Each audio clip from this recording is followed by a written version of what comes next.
welcome to Mike Doing Mike Things. So if you follow my channel, you've probably seen these heart-shaped boxes. They're a little bit larger, walnut, maple, and cherry. And I left the insides of these unfinished because I like the different species of woods. But what I just did recently is I made a somewhat smaller version out of all walnut. And so everything in here is walnut, but I did choose to flock the inside, which is the first time I've done this. Came out okay, enough that I'd try it again. And so I'll show you how to make these coming up next.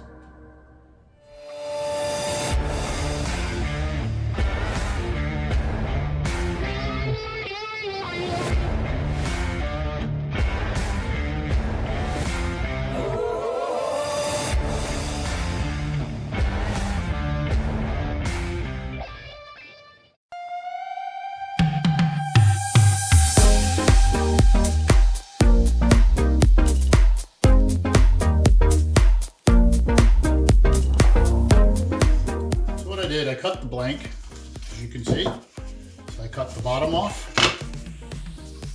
I cut the center section out.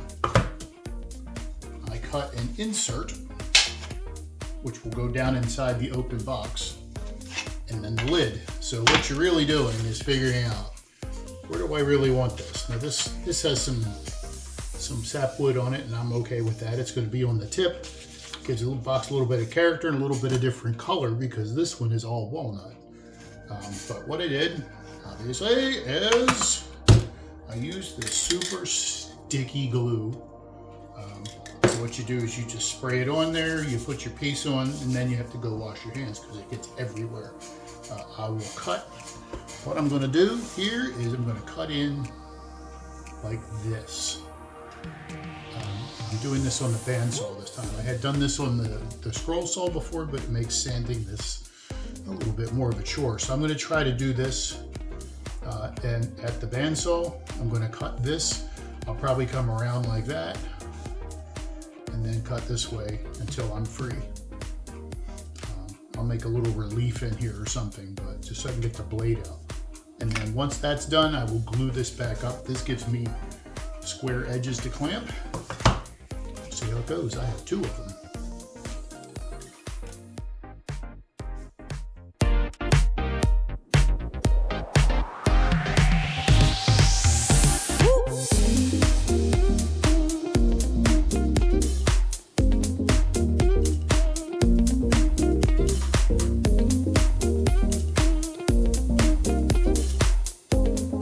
Here's a couple things. So I haven't sanded this yet. I have to glue this joint, and I don't want glue to squeeze out on here because it'll be down in this angle. It'll be more of a pain to get clean, so I'm just put a little bit of protective tape on there. And then if the glue squeezes out, it'll get on the tape. That's the theory. And then I'll clean it up. Now, yes, I need to fill my glue bottle.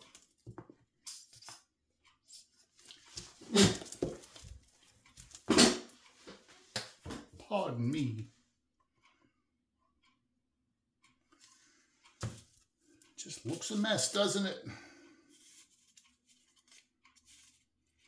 In the end, I only need it right on the very edge, right where this is now. It only has to be there. This is all waste. But a little extra glue in there will help things stay where I want them to stay. That is actually pretty good. Now that I don't want to make it too tight, but now it's not holding well, so just leave it alone. That's probably the best. And I will move on to the next one again. So what I have here, this is the bottom. I have my pattern that I want to cut out, and this is the piece that I'm using to locate the lid, right? So what I want to do before I glue anything up is to get this design, this cutout, the shape correct. So put that down, line everything up, trace around it. Worth pointing out that I do have reference marks here for all the layers. And then once you get that done, you can cut that out. And then I will fit it nice and snug-ish in my opening here. And then I can start really actually finishing this box.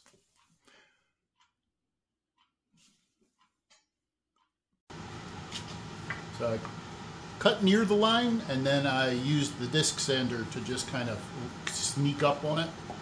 And I marked, this is the side that goes toward the lid, which will get cut out later. But that's basically the fit I'm looking for. It's not critical that every space be super tight. I'm not making a food storage container here. I just need to locate the lid. I think that's a good fit. So there you go. The next step is to cut this out. I'm going to glue this bottom piece up. Once I get this sanded the way I like, I will glue the bottom together, cut this out, and then I will assemble all this mess and cut the lid out and then sand everything smooth.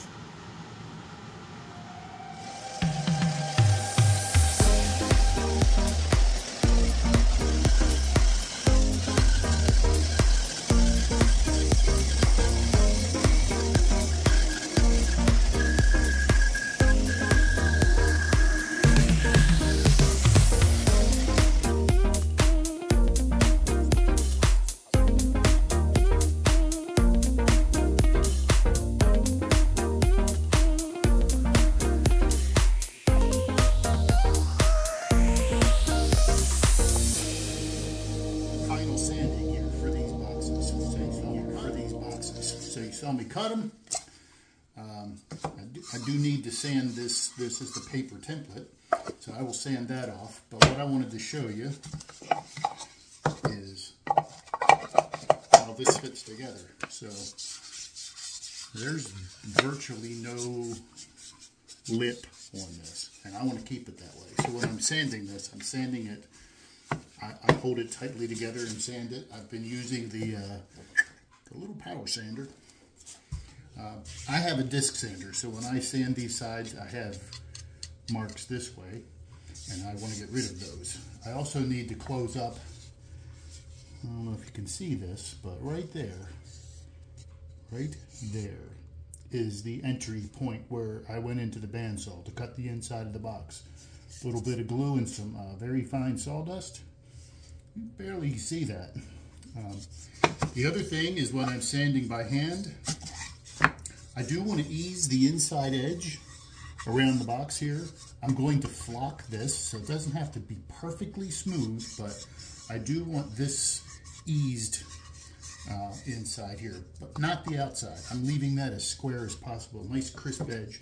Same thing for the inside of the lid. I want to ease these inside edges of the insert, but not the outside of the lid, because that's what allows me to put it together. And it looks like a solid block of wood. So that's what I'm doing. And I'll get it on this one and be done, ready for finish. So I'm getting ready to do the flocking inside of this, this little box here. And so what I'm doing is I want to cover up the edge of the box so I can paint it with some bright red paint. And then flock it, and then so we will see. So this is the first time I've ever done this. I am electing to try to cut this out and give it still a nice sharp edge. We'll see how that goes. Should be fine. Tape sticks to everything.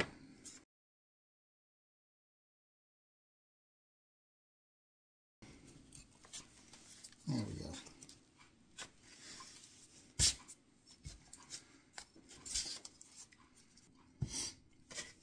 So I'm going to put this on plentiful and give it a quick slap coat inside here. Get into all the corners.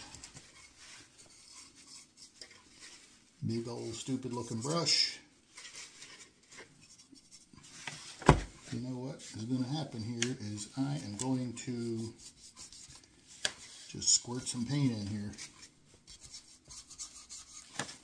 More paint, sir.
I'm improvising.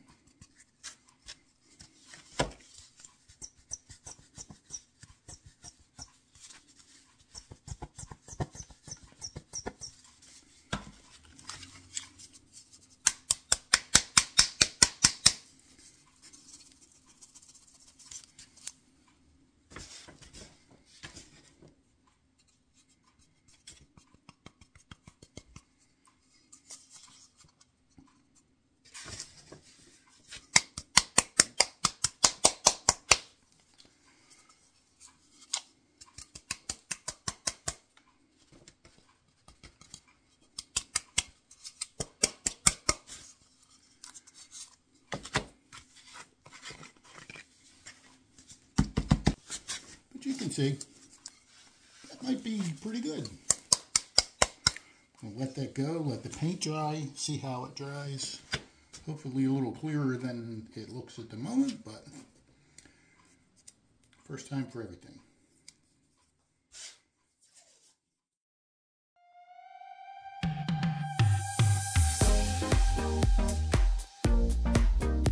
Hi everybody. So welcome to Mike.